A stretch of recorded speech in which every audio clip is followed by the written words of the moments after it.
You ask Tiger to solve. This deals with linear equations with one unknown. The final result is x equals 4/5. Let's solve it step by step. Group all x terms on the left side of the equation. Subtract 3x from both sides.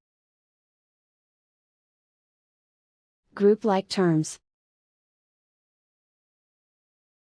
Simplify the arithmetic.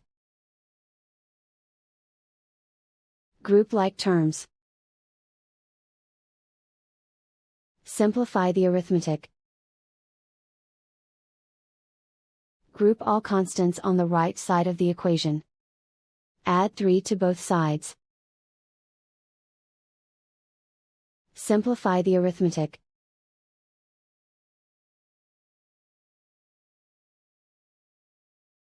Isolate the x. Divide both sides by -5. Cancel out the negatives. Simplify the fraction. Cancel out the negatives.